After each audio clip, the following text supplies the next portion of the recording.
right, Daniel here. Hope you're doing well.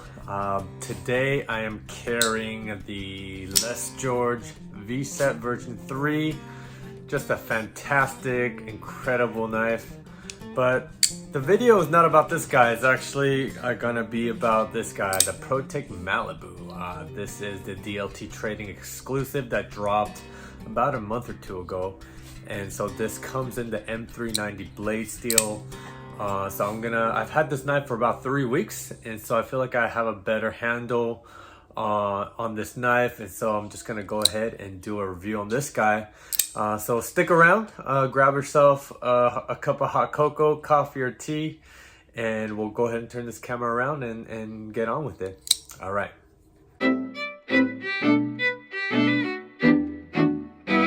Alright, thanks for sticking around. Before we get into the review, I just want to, just share my, let me share you my social media. You can follow me on Instagram at present here, or, of course you could just follow me also at my YouTube channel at the 7 C's. So let me get that out of the way. And let's just get into this guy. So I've had this knife. This is the Protech Malibu in the M390 blade steel. As you can see, this is all the blacked out version.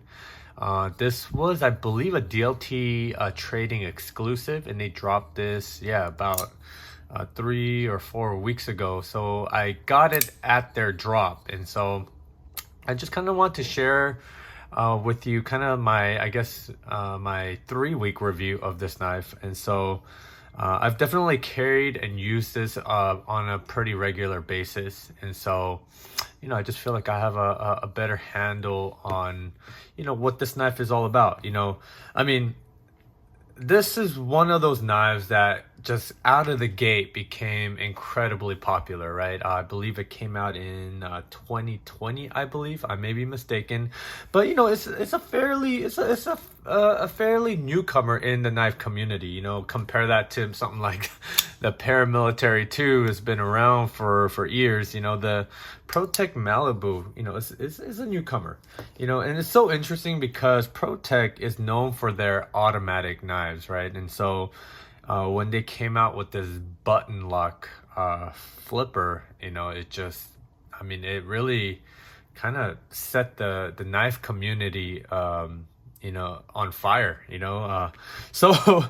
There's not much else I can add to the conversation. I think what needed to be said has already been talked about to death. But since this is my first time actually experiencing this knife, I figured I might just give you my 2 cents. All right. So this is, I would say, on the smaller side of the kind of the EDC spectrum. So let me bring out the Spyderco Paramilitary 2. It's, I would say, probably about a quarter shorter than the Paramilitary 2. Let me bring out the my newest knife that I've added to my collection, the Les George VSET version 3. And it's kind of dwarfed by these two big boys here. Let me also bring out this is the Hinder Eclipse Spear Point and the S45EN. Actually, this one, I put it up on sale, so if you're interested, hit me up at the7cs@gmail.com. All right. The next one, let me see. Let me try to bring out knives that are more comparable in size, so you have a better idea. I think, the smallest knife I have in my collection right now is this Chris Reeve Small Savenda 21. I think these two size-wise are, a little bit closer. As you can see, the Sabenza 21 is a little bit shorter. But with that being said, let's get right into it. So, I was very interested in this knife, right? Because pretty much everyone that handled the Malibu just absolutely loved it, right? There was very few negative kind of feedback or comments on this knife, and so just like the rest of the knife community, I was very, very interested in getting one in hand. But of course, as you guys know, these things are hard to come by brand new at retailers, you know, and when they do drop, they go real quick. So for this one, I believe this was part of the latest drop. You know, DLT Trading had several different configurations of this knife, and I believe they were all sold out within like 15 minutes, you know. And so I think the last one to sell out was actually this configuration. But yeah, like within 10, 15, 20 minutes, they were gone. And so these are definitely harder to come by. And it's been like that since, you know, the knife came out in 2020. And so really the only way to get a hold of this was, you know, in the secondary market, or if you were part of like a pass around group, or, you know, you had some, you know, deep connections in the knife community. Unfortunately, I don't have any of those. So, you know, I had to wait around like a lot of us to, you know, for the retailers to drop one of these. And so thankfully I got one. Now DLT Trading did something really interesting, because a lot of the Malibus out there are, you know, they came out in that 20 CV blade steel, but DLT Trading actually you know, did this in the M390, or Protech, I mean, you know, did this in the M390. So as you can see at the spine of the blade, you see M390. This is, as you can see, all blacked out. This is in the traditional kind of the smooth aluminum scales. I think the latest configurations to come out are the ones with the textured aluminum scales, which I've heard, you know, kind of it makes this knife a little bit better, because if you know anything about this knife, the aluminum handles are very smooth, right? There's not a lot of grip or traction that's provided by this handle, right? And so having that that textured aluminum scales, I think really helped, and people seem to really love it. So anyways, what is my take on this knife, right? I mean, I gotta tell you, first of all, it definitely met and even kind of exceeded my expectations, to be honest. This is my first button lock flipper. From what I've read online, Protech seemed to have been the first ones to actually come out with a button lock flipper or button lock folder that had a great detent.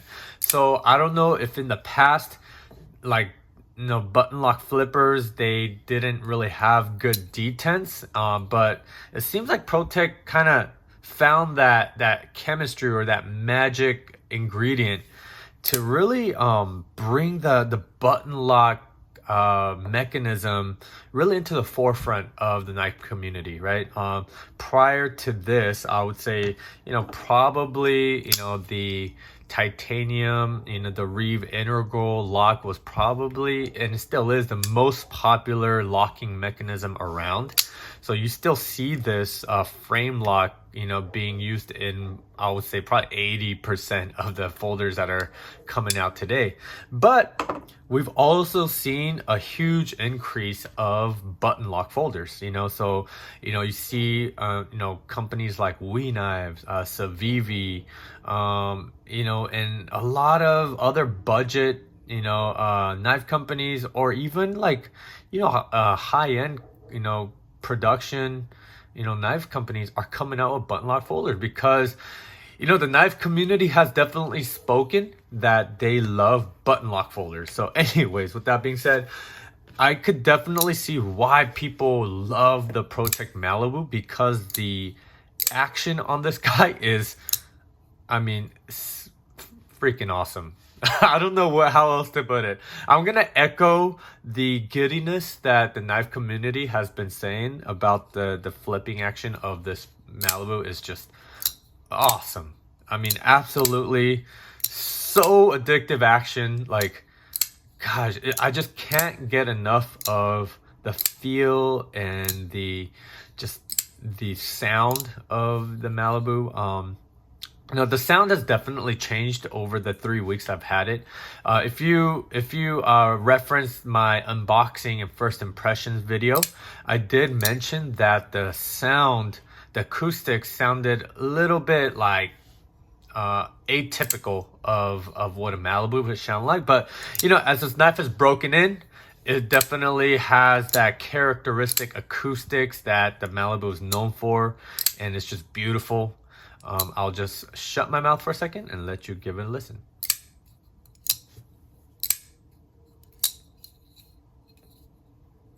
So yeah, the acoustics are there. The action is definitely there. I mean, in terms of, yeah, it is one of the most addictive, fidgety knives that I've ever owned. So not much else to say about that. The craftsmanship is, I mean, top notch. Protech, they've been around, for a minute or two, I'll say, I think like 20 something years, and so they know how to make, just really well built, top notch, knives.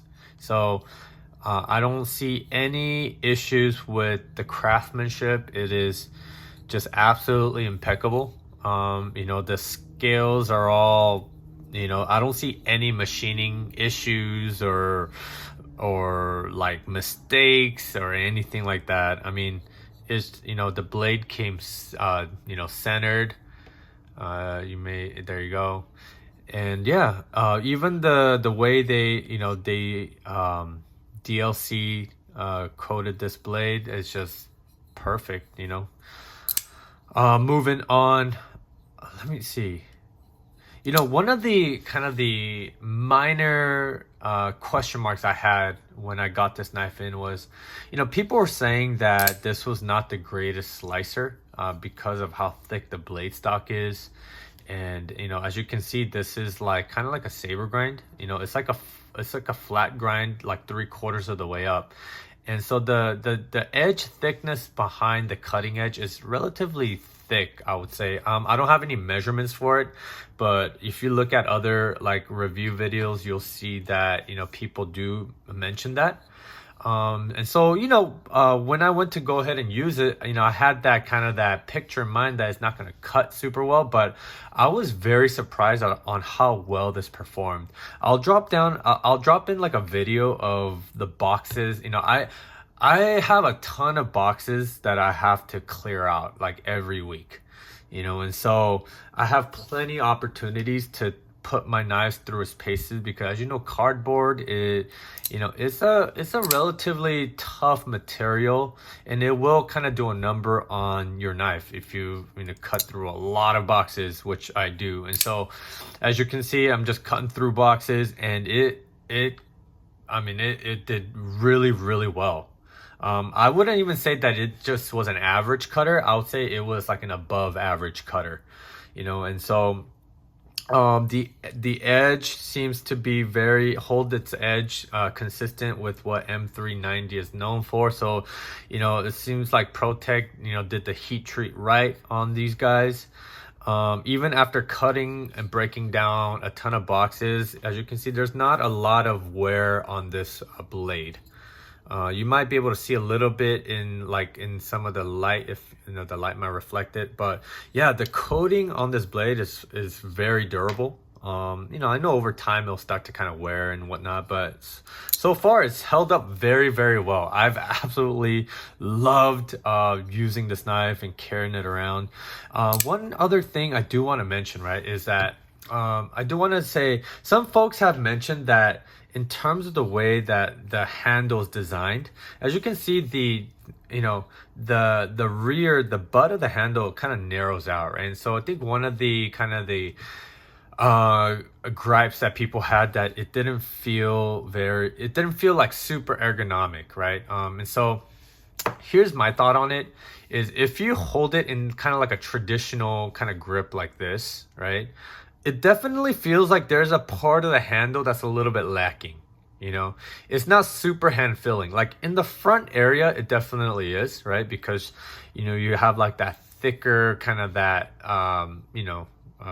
girth, and you got that finger choil right there. But it does feel a little bit lacking in the back area. Like, yeah, you could definitely feel a little bit like, oh, okay. But here's a caveat. with a blade shape like this Warncliffe style blade, I don't usually hold my knife like this when I'm cutting, right?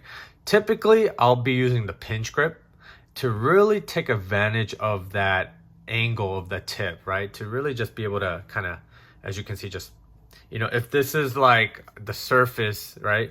So having a pinch grip really allows you to take advantage of that tip to, slice through whatever material that you're slicing through, right? I mean, you could always do it like this too, but you're gonna have to kind of angle your wrist like so, right? To really take advantage of that tip. But if you're pinch gripping it, you don't have to angle your wrist as much. And so I always find myself using this knife in that pinch grip. And when you have it in the pinch grip, you don't notice that narrow butt area at all. Actually, I feel that it actually feels a lot better than something like this, right? So I also use a pinch grip with the in single blade shape, but yeah, I don't know if that was like intentional on Protech's part, but having a little like a narrow kind of a handle at the end actually makes this knife really really comfortable in that pinch grip, and so I would say like I really like this. Like I said, it does feel a little bit awkward in the traditional grip, but in that pinch grip, it's money.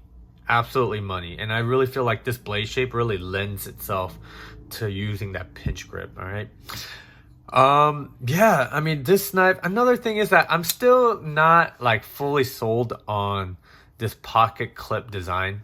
I feel like I don't know, to me, for some reason, it doesn't seem to fit the overall aesthetic of this knife. It kind of looks like maybe like a Civivi clip or something like that. I'm not knocking on the quality of the clip. I mean, actually, the clip itself works very well. It has a really good tension, so it stays in the pocket. It does not going anywhere. I'm just commenting merely on the appearance of it. So just take it for what it is, which is really not a lot. But just like aesthetically, it just feels a little bit like it doesn't feel like it fits the overall knife. Another thing I did have to do is that when I got the knife in, I did notice a little bit of side to side blade play, and so I just went ahead and tightened the pivot, and it hasn't, it now has rock solid action, no movement in any direction. It's been like that for the past 2.5 almost 3 weeks. So I would say that is a non-issue, and the action is still fantastic. All right. I do want to mention that this is all Torx T6 screws, which people have an issue about. Or actually I think this the body screws in the back, I think it might be something else. But anyway, to me, yeah, I would prefer T8 and up. Like, let me tell you, like the Les George, this is like a T20, T20,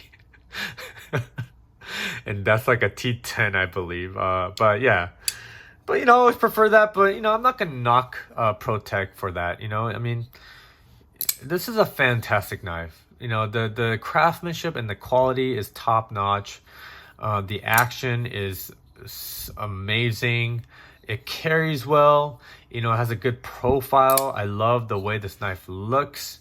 It feels good in the hand, in that pinch grip, and it cuts, I would say, above average. And then of course you got cherry on top, the M390, which I feel like nowadays M390 is all over the place. Maybe a few years ago it was like a little bit more uncommon, but as all things go, right?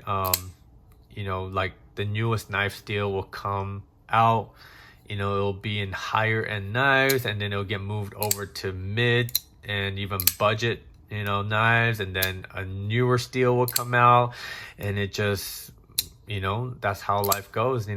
It just kind of gets moved along. So right now M390 is, I would say, it's probably one of the most common steels out there, aside from like S30V, S35VN, and then now the S45VN.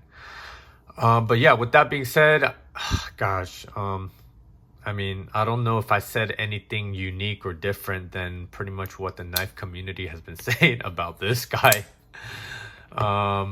Yeah. Man, if you have any questions or comments, drop them down below. If you like what you're seeing, then, go ahead and subscribe and hit that like button. If not, thanks for dropping by, and you guys have a wonderful rest of your day.